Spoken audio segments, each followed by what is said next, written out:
নীলুফার মণি চৌধুরী, না নীলুফার চৌধুরী মণি, মণি আপা ডাকি, মণি আপা আমার ছোট বোন। ধরে নেন, এখন একটা সম্পর্ক গইরা তুলতে হবে। কারণ কি জানেন, উনি সংসদে চলে গেছে, এমপি হয়েছে। নতুন এমপি, নতুন এমপি হয়ে আমার মনে হয় একটুখানি সমস্যা হয়েছে। হয় অনেক সময় গরম সহ্য করতে পারে না তো অনেকে। একটা টক শোতে দেখলাম, উনি বলতেছে জাকাতের চেয়ে চাঁদাবাজি উত্তম। ব্যাপারটা কেমন হয়ে গেল? জাকাত কি আপা আপনি জানেন? জাকাতটা কি? জাকাতটা হচ্ছে ইসলাম ধর্মের আল কোরআনের 5টা স্তম্ভের একটা স্তম্ভ এই জাকাত।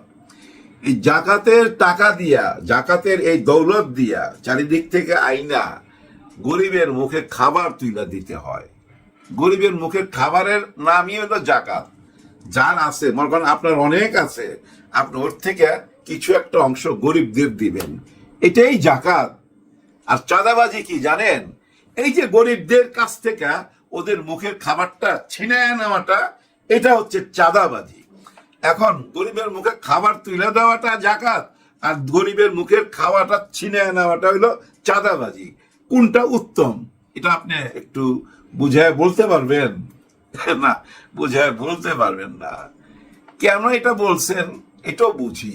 আসলে না, হয়েছে কি জানেন, মেজাজ হারায় ফেলছে, মেজাজ হারায় ফেলছে। যে টক শোতেই যায় ওইখানেই শুনতে হয় ওই হাওয়া ভবনের কথা, 10% কথা। যেখানে যায় ওইখানে ওই চাঁদাবাজির কথা শুনতে হয়। যে টক শোতে উনি এই কথাটা বলছে, এখানেও হাওয়া ভবনের কথা আসছে। ওই আশাতে না উনি মেজাজ হারাইছে, মেজাজ হারায় এই কথাটা বলছে। আবার এমনও হইতে পারে নতুন সংসদে যাচ্ছে তো, না নতুন না, উনি আগেও ছিল, এবার আবার সুযোগ পাইছে। এই যে প্রথম পর্ব শেষ হয়ে গেল না সংসদের, দ্বিতীয় পর্বতে ওনাকে পাবেন। উনি কিন্তু সংসদেও এরকম গরম গরম কথা বলবে, আলোচনা থাকবে। উনি আলোচনায় থাকার জন্যই তো ওই সংসদে যাচ্ছে, অথবা ওনাকে নেওয়া হচ্ছে। উনি এই ধরনের কথা বলতে পারে বলেই তো ওনাকে বাছাই করা হয়েছে।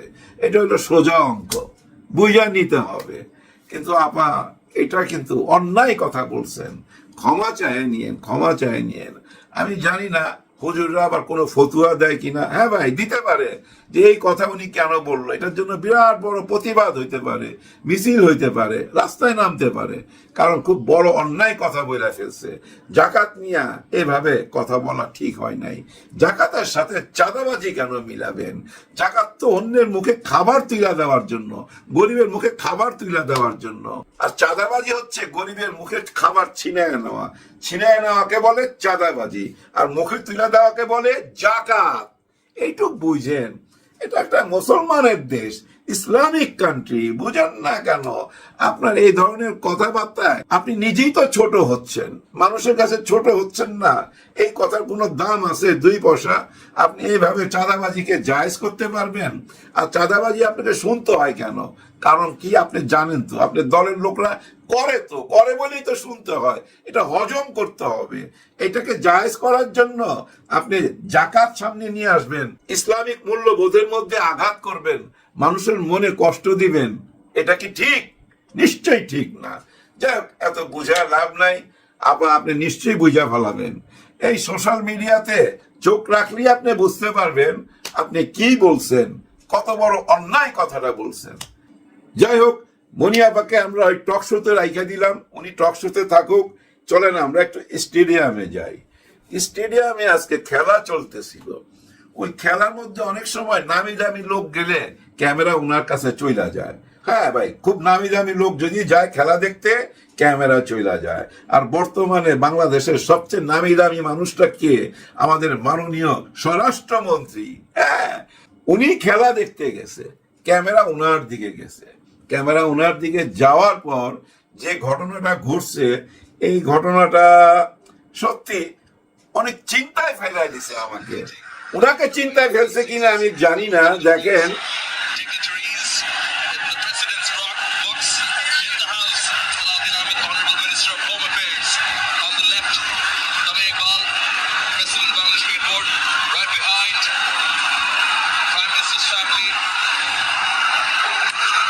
চিৎকারটা কি বুঝতে পারতেছেন? এই যে চিৎকারটা কি হচ্ছে, এখানে স্লোগান দেওয়া হচ্ছে, ভুয়া ভুয়া ভুয়া, এরকম ধ্বনি শোনা যাচ্ছে।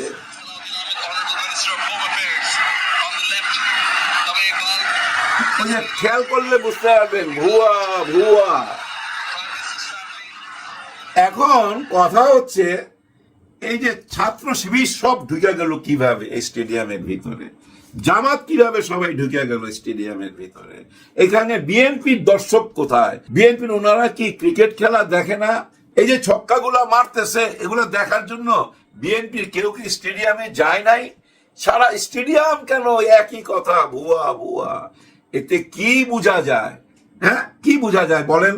হ্যাঁ, বলতে পারেন সবাই জামাতের, সবাই শিবিরের, এখানে অন্য কেউ নাই, এরকম বলা ঠিক হবে না। এরাই জনসাধারণ, এরাই পাবলিক। পাবলিকের মনে কোথায় আপনি আছেন এবার আপনি বুঝে নেন। মনের মধ্যে স্থানটা পাচ্ছেন না। হ্যাঁ, সালাউদ্দিন সাহেব, মাইন্ড করেন না, আপনি হচ্ছেন স্বরাষ্ট্রমন্ত্রী, অনেক ক্ষমতা আপনার, কিন্তু পাবলিক সেন্টিমেন্ট বোঝার চেষ্টা করেন। কেন পাবলিক আপনাকে ভুয়া ভুয়া বলবে? কারণ কি? কারণ ওই একটাই, আপনি নিজের মুখে এই সংসদে বলছেন যে আমরা অভিনয় করছি। হ্যাঁ, এভাবেই বলছেন আপনারা যে আমরা ওইটা মাইনায় নেই নাই, ওনাদের সংস্কার বিচার এগুলা মানতে গেলে নির্বাচন পিছিয়ে যাইতো, যার জন্য আমরা সম্মতি দিছি, মানে অভিনয় করছি। হ্যাঁ, তোমাদের সঙ্গে আছি, এরকম একটা অভিনয় কইরা নির্বাচনটা কইরা নিছেন।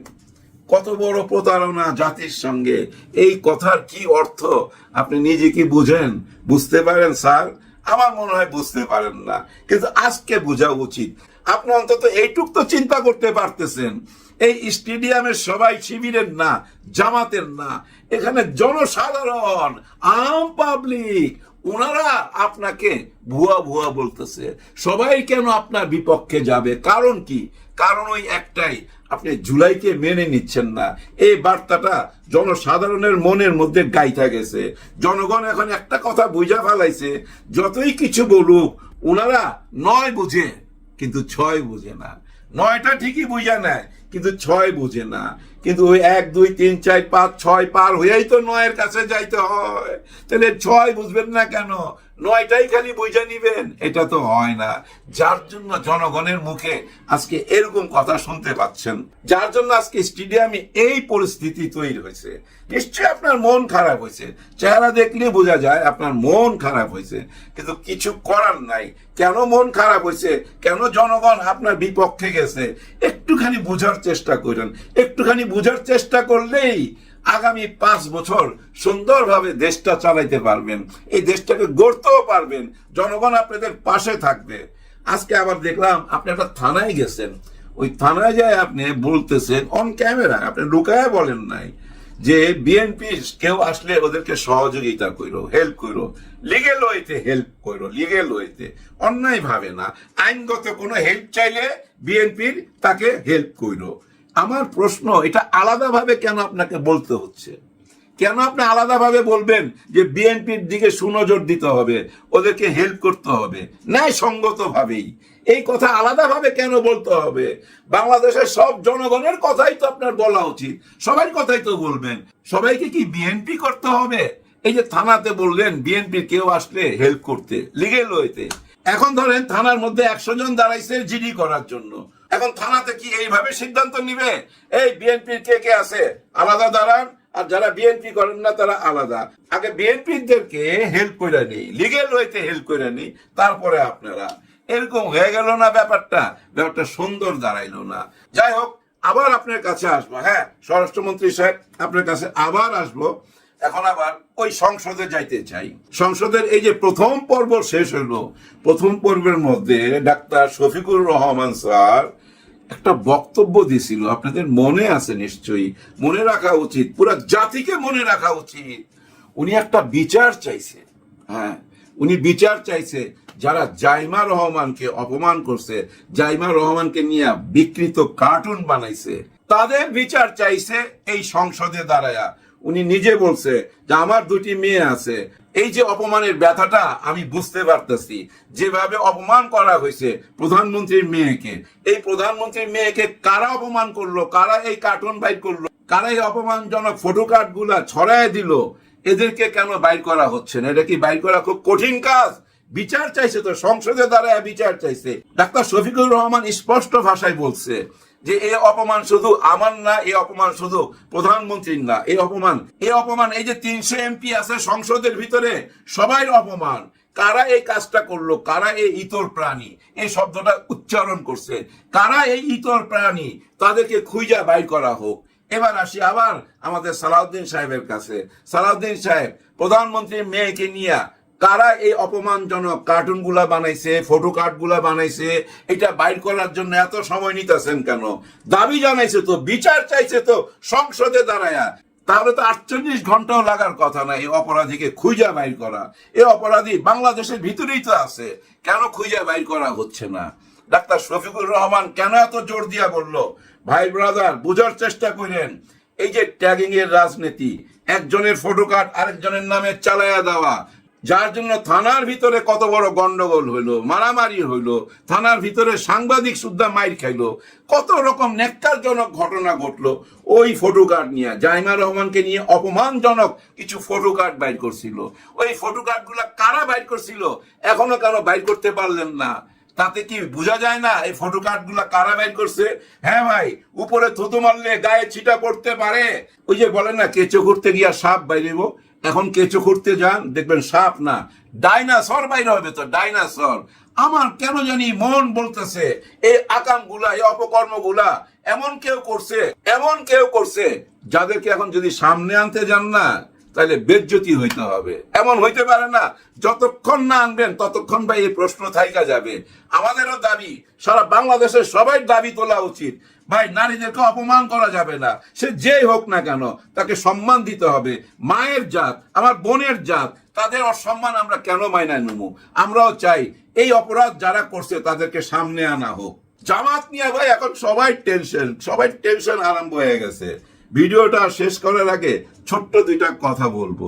আচ্ছা, বিএনপি কে কখনো দেখছেন জামাতের বিরুদ্ধে এভাবে কথা বলতে? কখনই কি দেখছেন? অতীতের দিকে তাকান, বিএনপি বহুবার ক্ষমতায় আসছে, কখনো কি জামাতের পিছনে এভাবে লাগছিল? না। কারা লাগতো? আওয়ামী লীগ লাগতো। কিন্তু এখন তো আওয়ামী লীগ নাই। আওয়ামী লীগ না থাকাতে আরেকটা শক্তি দাঁড়ায় গেল না, জামাত ইসলাম। হ্যাঁ, এটাই ওনারা চিন্তা করতেছে। আচ্ছা, আওয়ামী লীগটা তো আমরাই ঠেকাইলাম, এখন তাহলে সেকেন্ড পাওয়ার কে? সেকেন্ড পাওয়ার হয়ে যেতেছে জামাত ইসলাম। আরেকটা পাওয়ার কে? এনসিপি আর জামাত মিলাতে একটা বিরাট পাওয়ার। ভোটের অঙ্কেতে দেখেন, জামাত কখনো 7.5%, 10%-এর বেশি ভোট পায় নাই, এবার ভোট পাইছে 38%-এর উপরে। তার মানে এটা বিরাট চিন্তার ব্যাপার না? আগামী নির্বাচন এই ভোট তো আরো বাড়বে। এই ভোট কই থেকে আসলো? নিশ্চয়ই আওয়ামী লীগ ভোট দেয় নাই। আওয়ামী লীগ তো জামাতের শত্রু, আওয়ামী লীগ ভোট দেয় নাই। ভোট দিছে কে? এই ভোটের সংখ্যাটা বাড়লো কিভাবে? তার মানে গোপন ভোট চলে আসছে বিএনপি থেকে। বিএনপির ভোটই তো পাইছে, নাহলে এই 38% ভোট কই থেকে আসলো? এগুলা সব বিএনপির ভোট। এটা বিএনপি বুঝতে পারছে। বুঝতে পাইলাই কিন্তু এখন ওই জামাতের পিছে লাগছে। জামাতকে ওই যে ট্যাগ দেওয়া আরম্ভ করছে, আবার রাজাকার, আলবদর, যুদ্ধ অপরাধী, যেগুলো আওয়ামী লীগ করতো ওই একই কাজ শুরু করছে। ওই একই ভাবে দাওয়ায় রাখতে চায়, কিন্তু দাওয়ায় রাখতে পারবেন না। আমার স্টেডিয়ামে যাই, ওখান থেকেই বিদায় নেই। স্টেডিয়ামে কিন্তু সবাই জামাত ছিল না, সবাই শিবির ছিল না, এখানে ছিল সাধারণ জনগণ।